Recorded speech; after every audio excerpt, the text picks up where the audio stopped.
नमस्कार स्टूडेंट्स। आपका स्वागत है आपके अपने इस YouTube channel science class and GK पर। देखो, लैब असिस्टेंट के अंदर हमारा जो यहाँ पे बायोटेक्नोलॉजी वाला पोर्शन चल रहा था, उसी पोर्शन को हम यहाँ पे कंटिन्यू कर रहे हैं। और इस पोर्शन के अंदर देखो, हमने बायोटेक्नोलॉजी के अनुप्रयोग पढ़े थे। सबसे पहले हमने यहाँ पे कृषि के क्षेत्र में देखा था कि बायोटेक्नोलॉजी का क्या महत्व है। जो कृषि के क्षेत्र में जो महत्व था वो हमने कंप्लीट पढ़ लिया। अब यहाँ पे हम जो पढ़ेंगे वो चिकित्सा के क्षेत्र में पढ़ेंगे कि बायोटेक्नोलॉजी है, इसका चिकित्सा के क्षेत्र में क्या इंपॉर्टेंस है, वो हमें ध्यान में रखना है। तो चिकित्सा के क्षेत्र में सबसे पहला है यहाँ पे जीन थेरेपी के बारे में। किसके बारे में पढ़ेंगे? यहाँ पे जीन थेरेपी। ये जीन थेरेपी क्या होता है? तो जीन थेरेपी को आप समझना यहाँ पे कि कोई भी आपके निष्क्रिय जीन है, कोई भी मान लो अगर निष्क्रिय जीन है जो हमारे शरीर के अंदर अपने कार्य को नहीं दर्शा रही है, तो उस निष्क्रिय जीन को हटाकर इसकी जगह सक्रिय जीन को, या फिर हम कह सकते हैं यहाँ पे सही जीन को स्थापित करना, सही जीन को क्या करना? स्थापित करना। वो आपके क्या कहलाता है? यहाँ पे जीन थेरेपी कहलाता है। तो इस जीन थेरेपी के बारे में डिटेल से पढ़ना है कि बायोटेक्नोलॉजी के अंदर जीन थेरेपी मेथड कैसे अपनाया जाता है, वो हमें एकदम डिटेल से यहाँ पे पढ़ना पड़ेगा। तो देखो, जीन थेरेपी के अंदर यहाँ पे क्या है कि इस प्रक्रिया में खराब जीन को क्रियाशील जीन से प्रतिस्थापित किया जाता है। तो पहली बात तो जीन थेरेपी क्या होता है ये आपको नॉर्मली ध्यान में रखना है कि कोई भी खराब जीन है उसको हटाकर उसकी जगह सही जीन को डालना जीन थेरेपी कहलाता है। भाई, जीन थेरेपी मतलब जीन को सही करना। अब देखो यहाँ पे सबसे पहले आपके सफल जीन थेरेपी की बात करें कि सबसे पहले आपके सफल जीन थेरेपी किसके अंदर यहाँ पे अपनाई गई, तो ये भी आपको बात यहाँ पे विशेष तौर से ध्यान में रखनी है कि सबसे पहली सफल जीन थेरेपी 1990 में स्किड, आपके यहाँ पे नाम लिखा हुआ है स्किड का पूरा नाम यहाँ पे ध्यान में रखना यहाँ पे कि सीवियर क्या next combined immunodeficiency, severe combined immunodeficiency, ये आपके स्किड का यहाँ पे पूरा नाम है, ध्यान में रखना। विशेष तौर से स्किड का पूरा नाम आपको पूछा जा सकता है SCID। एस का मतलब हो जाएगा यहाँ पे सीवियर, नेक्स्ट हो जाएगा सी का मतलब यहाँ पे कंबाइंड हो जाएगा, ये कंबाइंड, और कंबाइंड के बाद में आई का मतलब हो जाएगा यहाँ पे इम्यूनो, क्या हो जाएगा यहाँ पे इम्यूनो, और डी का मतलब हो जाएगा यहाँ पे डेफिशिएंसी, क्या हो जाएगा यहाँ पे डेफिशिएंसी। मतलब ये जो आपकी जीन थेरेपी पहले की गई थी वो आपकी इम्यून सिस्टम के अंदर जीन थेरेपी की गई थी। तो अब कैसे की गई वो हमें यहाँ पे विशेष तौर से पढ़ना है। अब क्या हुआ यहाँ पे, इस स्किड रोग में क्या होता है, एक एंजाइम होता है उसकी कमी हो जाता है। कौन सा एंजाइम? ADA एंजाइम है, इसकी कमी हो जाती है।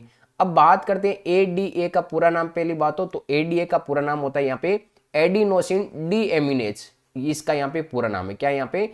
एडिनोसिन डी एमिनेज एंजाइम की क्या हो जाती है? कमी। अब ये जो ADA एंजाइम है ये कार्य क्या करता है? तो ये क्या करता है, हमारे शरीर के अंदर बी व जो टी लिम्फोसाइट है उसके संश्लेषण में सहायता करता है। बी और टी लिम्फोसाइट हमारे शरीर के अंदर प्रतिरक्षा तंत्र की दो मुख्य रूप से जो कोशिकाएं, बी और टी लिम्फोसाइट, इसका संश्लेषण किसके द्वारा होता है? यहाँ पे ADA एंजाइम के द्वारा। अगर ADA एंजाइम यहाँ पे निष्क्रिय हो गया, ये कार्य नहीं करेगा, तो हमारे शरीर के अंदर बी और टी लिम्फोसाइट का यहाँ पे सक्रियकरण नहीं होगा। तो ये आपकी स्किड रोग है। तो स्किड रोग के अंदर ध्यान में रखना कौन से एंजाइम की कमी होती है। तो पहले एंजाइम का नाम आपको एग्जाम में पूछा जा सकता है यहाँ पे, तो डायरेक्ट एंजाइम का नाम ध्यान में रखना आप, ADA एंजाइम।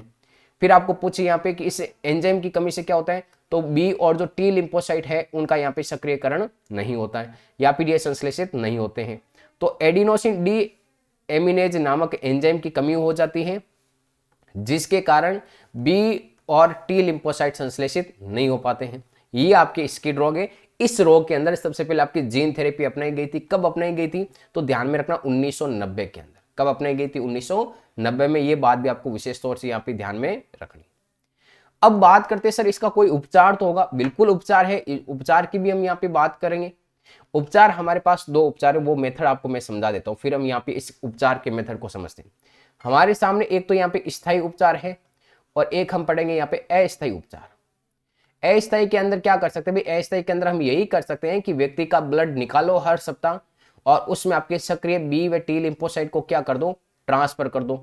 एक तो ये मेथड है।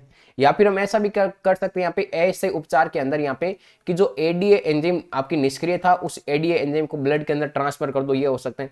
लेकिन ये आपके लंबे समय तक स्थायी नहीं रहेगा, बहुत कम समय के लिए कर सकते हैं। तो स्थायी उपचार के लिए क्या करेंगे? तो स्थायी उपचार के लिए हम क्या करेंगे कि व्यक्ति का जो लिम्फोसाइट है उस लिम्फोसाइट को बाहर निकालेंगे। ये लो सर, हमने यहाँ पे लिम्फोसाइट को बाहर निकाल लिया। इसके अंदर यहाँ पे ये लिम्फोसाइट है, इसको हमने यहाँ पे इस लिम्फोसाइट को बाहर निकालने के बाद में इसका जो जीन है एडीए एंजाइम का निर्माण करने वाला, उस एडीए एंजाइम को हमने यहाँ पे जोड़ा रेट्रोवायरस के साथ। किसके साथ जोड़ा? यहाँ पे रेट्रोवायरस के साथ। अब रेट्रोवायरस के साथ जोड़ा हमने इस एडीए आपकी क्रियाशील जीन को, और फिर इस रेट्रोवायरस के साथ में जोड़ने के बाद में हम क्या कर सकते हैं कि इसको वापस हम लिम्फोसाइट में प्रवेश करवा सकते हैं। जैसे लिम्फोसाइट में प्रवेश करवा के वापस इसकी बॉडी के अंदर क्या करते हैं? प्रवेश करवा देते हैं। वो इसका क्या हो सकता है? स्थायी उपचार हो सकता है। लेकिन ये कब होगा? ध्यान में रखना, भ्रूणीय अवस्था के समय। कब होगा? भ्रूणीय अवस्था के समय। वयस्क अवस्था के अंदर इसका स्थायी उपचार नहीं हो सकता। तो अब देखो यहाँ पे इसके उपचार की जो लाइनें हैं ऊपर लिखी हुई, उनको हम एक बार यहाँ पे कंप्लीटली समझ लेते हैं। तो रोगी के लिम्फोसाइट को लेबोरेटरी में संवर्धित किया जाता है तथा क्रियाशील एडीए जीन को पश्च विषाणु, जिसे हम रेट्रोवायरस कहते हैं, आपने पश्च विषाणु पढ़ा होगा, एचआईवी है वो भी पश्च विषाणु है, मतलब आरएनए से किसका निर्माण होता है? डीएनए का। तो पश्च विषाणु के साथ जोड़ लिम्फोसाइट में स्थानांतरित किया जाता है। यह प्रक्रिया अस्थायी होती है।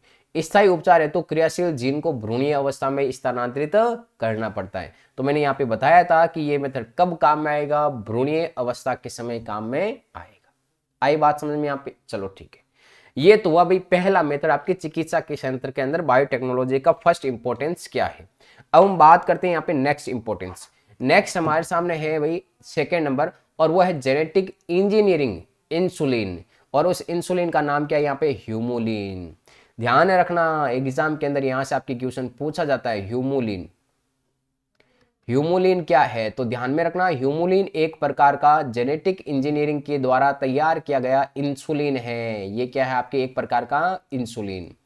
इसका निर्माण क्यों किया? इसकी क्या आवश्यकता पड़ी? देखो शुरुआत के अंदर क्या होता था, भी कोई भी व्यक्ति है, अगर उस व्यक्ति को कोई भी मधुमेह रोग हो जाता, भाई शुगर हो जाता, तो अब मधुमेह रोग हो जाता या शुगर हो जाता तो उसे इंसुलिन का इंजेक्शन दिया जाता। अब ऐसे में जैसे जैसे जनसंख्या बढ़ती गई तो इंसुलिन है, उस इंसुलिन का उत्पादन कम होने लगा। शुरुआती के अंदर क्या होगा, अभी पुराने टाइम के अंदर बात करें तो पुराने टाइम के अंदर ये जो इंसुलिन है ना, ये इंसुलिन आपके गाय और सुअर से प्राप्त किया जाता था। धीरे धीरे ये आपके मनुष्य के अंदर क्या करने लगा? एलर्जी फैलाने लगा। ऐसे में वैज्ञानिकों ने सोचा भी मनुष्य के लिए खतरनाक हो सकता है, हमें कुछ करना पड़ेगा। तो वैज्ञानिकों ने क्या किया कि भाई बायोटेक्नोलॉजी के द्वारा इंसुलिन का उत्पादन कर दिया। किसका उत्पादन कर दिया? यहाँ पे इंसुलिन का। तो ये पहली कंपनी थी जिसने कृत्रिम रूप से इंसुलिन को बनाया। वो कौन सी कंपनी थी? तो एली लिली कंपनी थी। ये आपको पूछा जा सकता है एग्जाम के अंदर कि ऐसी कौन सी कंपनी थी जिसने ह्यूमुलिन या कृत्रिम इंसुलिन का निर्माण किया। तो वो आपकी एली लिली कंपनी। कहाँ की थी? यूएस कंपनी थी, ध्यान में रखना, संयुक्त राज्य अमेरिका की यहाँ पे कंपनी थी एली लिली कंपनी। उन्होंने यहाँ पे क्या किया कि इंसुलिन का उत्पादन किया। आई बात समझ में? तो अब देखो इंसुलिन का उत्पादन आखिरकार क्या, कैसे, वो मैं मेथड भी आपको बता देता हूँ। इंसुलिन की जो श्रृंखला होती है उसके अंदर आपके दो अलग अलग श्रृंखलाएं होती है, ठीक है। इस प्रकार से दो श्रृंखलाएं होती है और दोनों श्रृंखलाएं आपकी डाइसल्फाइड बंध के द्वारा जुड़ी होती है। एक तो ए पेप्टाइड श्रृंखला होती है, एक तो ए पेप्टाइड श्रृंखला, और एक होती है यहाँ पे बी पेप्टाइड श्रृंखला। ए पेप्टाइड श्रृंखला के अंदर टोटल आपके 21 एमिनो अम्ल होते हैं, लेकिन बी पेप्टाइड श्रृंखला के अंदर टोटल आपके 30 एमिनो अम्ल होते हैं। मतलब इंसुलिन भी तो एक प्रकार का प्रोटीन है। आपको एग्जाम में पूछा जा सकता है इंसुलिन की ए पेप्टाइड श्रृंखला के अंदर कितने एमिनो अम्ल होते हैं। तो डायरेक्ट आपको ध्यान में रखना है, ए श्रृंखला के अंदर 21 एमिनो अम्ल होते हैं और बी श्रृंखला के अंदर कितने एमिनो अम्ल होते हैं यहाँ पे? तो 30 होते हैं। अब हमने यहाँ पे क्या किया कि इस श्रृंखलाओं को हमने यहाँ पे इनको अलग अलग करके हमने क्या कर दिया, कोई भी वाहक के साथ जोड़ दिया। ये लो भाई, हमने ए श्रृंखला को यहाँ पे जोड़ दिया और ये दूसरी श्रृंखला थी इसको भी हमने यहाँ पे इस वाहक के साथ में जोड़ दिया। फिर दोनों को हमने क्या किया, यहाँ पे कोई भी ई कोलाई जीवाणु के अंदर प्रवेश करवा दिया। किसके अंदर प्रवेश करवा दिया? ई कोलाई जीवाणु। अब ई कोलाई जीवाणु क्या करेगा, इन दोनों श्रृंखलाओं की अनेक सारी प्रतिकृतियां बनाएगा। तो अनेक सारी इस प्रकार की प्रतिकृतियां बनेगी इन दोनों श्रृंखलाओं की। तो इन दोनों श्रृंखलाओं को हम बाहर निकाल कर यहाँ पे क्या करेंगे, डाइसल्फाइड बंध के द्वारा जोड़ देंगे और वो हमारे सामने कृत्रिम रूप से क्या हो जाएगा, इंसुलिन तैयार हो जाएगा। अब देखो इस चीज को हम यहाँ पे नोट्स के थ्रू यहाँ पे समझ लेते हैं, ठीक है। एकदम डिटेल से समझना है, चीजों को समझते हुए चलना है। ऐसा नहीं भी नॉर्मली आपने पढ़ लिया काम हो गया, नहीं। सबसे पहले आप देखो यहाँ पे क्या है कि जेनेटिक्स इंजीनियरिंग इंसुलिन, या इसे हम क्या कह सकते हैं यहाँ पे ह्यूमुलिन। सबसे पहली ह्यूमुलिन 1983 में यूएस कंपनी एली लिली ने ई कोलाई में उत्पादित किया। तो यहाँ से आपके क्वेश्चन पुटअप हो सकता है। पहले आपके कृत्रिम इंसुलिन का नाम क्या है? ह्यूमुलिन। किसने तैयार किया? यूएस कंपनी ने। उस कंपनी का नाम एली लिली कंपनी। किस में क्या था? ई कोलाई में। कब क्या था? 1983 में। नेक्स्ट प्रक्रिया, ह्यूमुलिन बनाने की प्रोसेस क्या है? तो मैंने आपको बताया था अभी इंसुलिन के अंदर दो पेप्टाइड श्रृंखला होती है, एक तो ए पेप्टाइड डीएनए व बी पेप्टाइड डीएनए को हमने अलग अलग प्लाज्मिड के साथ जोड़कर ई कोलाई में क्या कर दिया? ट्रांसफर। तो आप यहाँ पे देख सकते हो हमने कि इनको अलग अलग किया और फिर हमने यहाँ पे इस ई कोलाई जीवाणु के अंदर क्या कर दिया? इनको ट्रांसफर कर दिया। नेक्स्ट यहाँ पे क्या है चीजें कि ई कोलाई द्वारा निर्मित ए और बी पेप्टाइड श्रृंखलाओं को अलग अलग कर दिया और कृत्रिम रूप से डाइसल्फाइड बॉन्ड द्वारा जोड़ दिया और ह्यूमुलिन का क्या हो गया? निर्माण। ये रहा डायग्राम। आप अगर डायग्राम के थ्रू समझना चाहते हो तो भी आप चीजों को समझ सकते हो। तो पहला था जीन थेरेपी और सेकंड नंबर कौन सा हो गया यहाँ पे? ह्यूमुलिन। अब नेक्स्ट हमारे सामने आता है यहाँ पे एलाइजा। किसके बारे में आता है यहाँ पे? एलाइजा। सर ये नाम तो सुना सुना लगता है, मैं एलाइजा नाम सुना था, कहाँ पे सुना था? अरे सर एड्स के अंदर, बिल्कुल एड्स के अंदर ये आपने नाम सुना था। सर एड्स का रोग कारक भी हमें थोड़ा बहुत याद आ रहा है, एचआईवी। बिल्कुल सही बात है, आपने एचआईवी याद किया है। तो एड्स का पूरा नाम एक्वायर्ड इम्यूनो डिफिशियंसी सिंड्रोम और एचआईवी का ह्यूमन इम्यूनो डिफिशियंसी वायरस। तो अब यहाँ पे एलाइजा टेस्ट इस एड्स की पहचान के लिए की जाती है? बिल्कुल की जाती है। तो इस आपके एलाइजा के बारे में हमें यहाँ पे बात करनी है। तो एलाइजा टेस्ट क्या है? तो ये एक आणविक निदान में प्रयुक्त होने वाला टेस्ट या परीक्षण है। इस परीक्षण के द्वारा एंटीजन प्रतिरक्षण का गुणात्मक व मात्रात्मक परीक्षण किया जाता है। इसका सिद्धांत क्या होता है कि प्रतिजन प्रतिरक्षी प्रतिक्रियाओं पर आधारित, मतलब इसका जो मेन सिद्धांत होता है वो एंटीजन और एंटीबॉडी रिएक्शन के ऊपर आधारित होता है कि भाई एंटीजन आपके शरीर के अंदर है या नहीं है और एंटीबॉडी का मिलान करते हैं आपके शरीर के अंदर है या नहीं है। अगर उस वायरस की एंटीबॉडी आपके शरीर के अंदर है, मतलब आपके शरीर के अंदर वो वायरस इंटर हुआ है, तभी तो एंटीबॉडी बनती है, नहीं तो एंटीबॉडी कहाँ से बनेगी? तो अगर वायरस आपके शरीर के अंदर इंटर हुआ है तो आपके शरीर के अंदर एंटीबॉडी बनी, वैसे तो एंटीबॉडी आपके बनी नहीं सकती। तो इसमें प्रमुख रूप से हॉवर रेडिस पैराडॉक्सी अथवा एल्केलाइन फॉस्फेटेज जैसी एंजाइम यूज की जाती है। तो इन एंजाइम के विशेष रूप से यहाँ पे ध्यान रखना है, ठीक है। तो ये मुख्य रूप से आपके सिद्धांत ध्यान में रखना है और एड्स के अंदर इसको काम में लिया जाता है। गुणात्मक और मात्रात्मक यहाँ पे इसका परीक्षण किया जाता है। ये इसका नॉर्मली डायग्राम है, आप याद रखो तो ठीक है। अब बात करते हैं प्रोब्स के बारे में। ये इंपॉर्टेंट टॉपिक है भाई, एग्जाम के अंदर प्रोब्स से रिलेटेड क्वेश्चन पूछा जाता है कि आखिरकार प्रोब्स होते क्या है। भाई मेरे डीएनए की पहचान करनी है तो मेरे जैसा मैं दूसरा डीएनए लेके आऊंगा और वो मेरे जैसा दूसरा डीएनए, तो वो डीएनए क्या करेगा? मेरे खुद के डीएनए की क्या कर देगा? पहचान कर देगा। भाई इसके अंदर पवन सर के अंदर ये नाइट्रोजनिक सार है, तो वो आपके क्या कहलाते हैं? प्रोप्स। प्रोप्स मतलब एक प्रकार के सूचक कह सकते हो आप, जो दूसरे डीएनए की क्या करवाते हैं? पहचान करवाते हैं, वो आपके प्रोप्स कहलाते हैं। तो यह ऐसे एकल रज्जुक डीएनए या आरएनए के न्यूक्लियोटाइड, एक मिनट में इसको थोड़ा जूम आउट करके थोड़ा इधर ले आता हूं, है ना, चीजें क्लियर रहेगी आपके लिए। एक मिनट। अच्छा चलो, तो यहाँ पे ऐसे एकल रज्जुक डीएनए या आरएनए के न्यूक्लियोटाइड क्रम होते हैं जो टारगेट क्रम में संपूरक होते हैं और किसी विकिरण सक्रिय पदार्थ से लेबल होते हैं। इनके संकरण अथवा हाइब्रिडाइजेशन का अध्ययन ऑटो रेडियोग्राफी के अंदर किया जाता है। अब हमने यहाँ पे भी आपके चिकित्सा के क्षेत्र में उपयोग पढ़ा। अब हम पढ़ेंगे ट्रांसजेनिक जंतु। ट्रांसजेनिक जंतु का मतलब क्या है कि ऐसे जंतु जिनको जीन स्थानांतरण के द्वारा उत्पन्न किया गया है, वो जंतु क्या कहलाते हैं? ट्रांसजेनिक जंतु। भाई जैसे कि मेरे अंदर कोई जीन ट्रांसफर कर दिया तो मैं भी ट्रांसजेनिक जंतु, आपके अंदर जीन ट्रांसफर कर दिया तो आप भी ट्रांसजेनिक जंतु, और अगर जीन किसी प्लांट के अंदर ट्रांसफर कर दिया तो आपके ट्रांसजेनिक पादप होगा। तो ये हमें यहाँ पे ट्रांसजेनिक जो जंतु है इनको विशेष रूप से यहाँ पे पढ़ना है कि ट्रांसजेनिक जंतु कौन कौन से। तो सबसे ज्यादा आपके जो प्रयोग किए जाते हैं वो चूहे के ऊपर किए जाते हैं। तो 95% ट्रांसजेनिक जंतु क्या होते हैं? ट्रांसजेनिक चूहे होते हैं। विशेष तौर से जो भी प्रयोग किया जाता है वो ट्रांसजेनिक चूहों के ऊपर किए जाते हैं। पहला ट्रांसजेनिक जंतु सुपर माउस था। इसमें मानव वृद्धि हार्मोन की जीन निवेशित की गई। आपको एग्जाम में पूछा जा सकता है पहला ट्रांसजेनिक जंतु कौन सा था? Super mouse. और उसके अंदर किसकी जीन ट्रांसफर की गई? तो मानव वृद्धि हार्मोन जीएच हार्मोन की जीन ट्रांसफर की गई। नेक्स्ट है यहाँ पे ओनकोजेनिक चूहे। अब ये ओनकोजेनिक चूहे क्या है? तो यहाँ पर भी विशेष रूप से ध्यान में रखना भी ओनको जीन्स होते क्या? भी ऐसे जीन्स जो सामान्य कोशिकाओं के अंदर कैंसर के निर्माण को प्रेरित करते हैं, वो जीन ओनको जीन्स कहलाते हैं। तो कैंसर के अध्ययन में प्रयुक्त होने वाला ये आपका चूहा है। रोजी गाय भी पूछा जाता है बहुत बार इनसे, तो इंपॉर्टेंट क्वेश्चन बनता ही है, बायोटेक्नोलॉजी इंपॉर्टेंस है, यहाँ से हर एक एग्जाम के अंदर क्वेश्चन पूछा जाता है। रोजी गाय, इसमें क्या करते हैं हम, यहाँ पे अल्फा लैक्ट एल्ब्यूमिन की जीन निवेशित की गई, जिस कारण दूध की गुणवत्ता में क्या होती है, आपके सुधार होता है, दूध की गुणवत्ता बढ़ जाती है। तो इस कारण रोजी गाय का जो निर्माण किया गया वो भी आपके किसके द्वारा किया गया, यहाँ पे ट्रांसजीन के द्वारा, बायोटेक्नोलॉजी के द्वारा।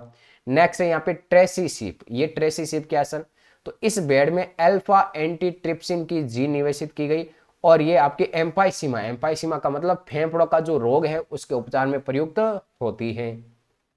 ये सिर्फ खुद आपके क्या करती है, इस अल्फा ट्रिप्सिन का निर्माण करने लगती है, और इसका उपयोग कहाँ पे होता है, आपके एम्पाइसीमा मतलब फेफड़ों के रोग के अंदर। नेक्स्ट है ग्लोफिश। अब ये ग्लोफिश क्या है, तो इस आनुवांशिक अभियांत्रिकी मछली है जो चमकती है, मतलब प्रदीप्ति दर्शाती है। तो ग्लोफिश का मतलब ऐसी मछली जो चमकती है, प्रकाश उत्पन्न करती है, तो वो आपके आनुवांशिक अभियांत्रिकी के द्वारा इस मछली को तैयार किया गया। नेक्स्ट है एंडी बंदर, पूछा जाता है बहुत बार एंडी बंदर के बारे में। इस बंदर में हरे फ्लोरोसेंट की जीन ट्रांसफर की गई, मतलब आंखें कैसी होगी, हरे कलर की इसकी क्या होगी, आंखें होगी। तो ये सारे जितने भी आपके ट्रांसजेनिक जंतु हैं ध्यान में रखने, एग्जाम के अंदर 100% यहाँ से आपके क्वेश्चन है वो यहाँ से पुटअप होता है। अब चलते हैं यहाँ से नेक्स्ट। नेक्स्ट देखो भाई, अब देखो ट्रांसजेनिक जंतुओं का जो उपयोग है वो कोई भी अध्ययन करने में भी हम यहाँ पे कर सकते हैं। विशेष तौर से हमारे सामने है यहाँ पे कि आनुवांशिक अभियांत्रिकी में प्रयुक्त होने वाली एंजाइम। तो एक तो एक्सोन्यूक्लियेज है जो डीएनए को क्या करता है, 5 डेज या 3 डेज सिरे से काटने का कार्य करेगा, मतलब बाहरी सिरे से काटने का कार्य करता है। रिवर्स ट्रांसक्रिप्टेज एंजाइम होता है, ये क्या करता है कि जो एमआरएनए है उससे वापस क्या बनाता है, cDNA। क्योंकि डीएनए से जब आरएनए बनता है उसको हम ट्रांसक्रिप्शन कहते हैं, और जब आरएनए से जब डीएनए बनता है उसको हम क्या कहते हैं, रिवर्स ट्रांसक्रिप्शन कहते हैं। नेक्स्ट आपके एल्केलाइन फॉस्फेट, ये क्या करता है, 5 डेज सिरे पर उपस्थित फॉस्फेट का अपघटन करती है। और टर्मिनल ट्रांसफेरेज डीएनए के 3 डेज सिरे पर नए न्यूक्लियोटाइडों को क्या करती है, जोड़ती है। अब जेनेटिक इंजीनियरिंग के अंदर कुछ सूक्ष्म जीव भी तो काम आते हैं, तो जीएम सूक्ष्म जीव मतलब जेनेटिक मॉडिफाई आपके सूक्ष्म जीव के बारे में पढ़ना है, माइक्रो ऑर्गेनिज्म। तो ई कोलाई है, तो ई कोलाई का प्रयोग ह्यूमुलिन के अंदर, इंटरफेरोन के अंदर किया जाता है आदि के निर्माण में। राइजोबियम मेलिलोटिया, इसके अंदर इसमें उपस्थित निफ जीन का अनाज पादपों में स्थानांतरित किया जाता है जो नाइट्रोजन स्थिरीकरण करता है। तो राइजोबियम, यहाँ पे मेलिलोटिया के बारे में ध्यान में मेलिलोसिया के बारे में ध्यान में रखना कि इसके अंदर निफ जीन ट्रांसफर करके पादपों में नाइट्रोजन स्थिरीकरण किया जाता है। नेक्स्ट आपके स्यूडोमोनास प्यूटिडा, जिसे हम सुपर बग के नाम से जानते हैं, तेल का अपघटन करने वाला जीवाणु। आपने देखा होगा पानी के अंदर तेल का अपघटन नहीं होता है, तेल पड़ा रहता है, पानी खराब हो जाता है, तो इस कारण इसका निर्माण किया गया जो तेल का भी क्या कर देता है, अपघटन, और आपके अवसाद चक्र द्वारा क्या करता है, ये आपके निर्मित होता है। तो ये सारी चीजें आपको विशेष तौर से ध्यान में रखना है। अगर एंड तक कोई स्टूडेंट्स वीडियो देख रहे हैं अभी तक, तो वो कमेंट्स जरूर करें, एक बार मुझे भी पता लगे भाई स्टूडेंट्स इतने पढ़ने वाले हैं और बाकी कोई स्टूडेंट्स नहीं पढ़ते हैं। तो एक बार कमेंट्स जरूर करना जो भी स्टूडेंट अगर एंड तक इस वीडियो को देख रहा है तो।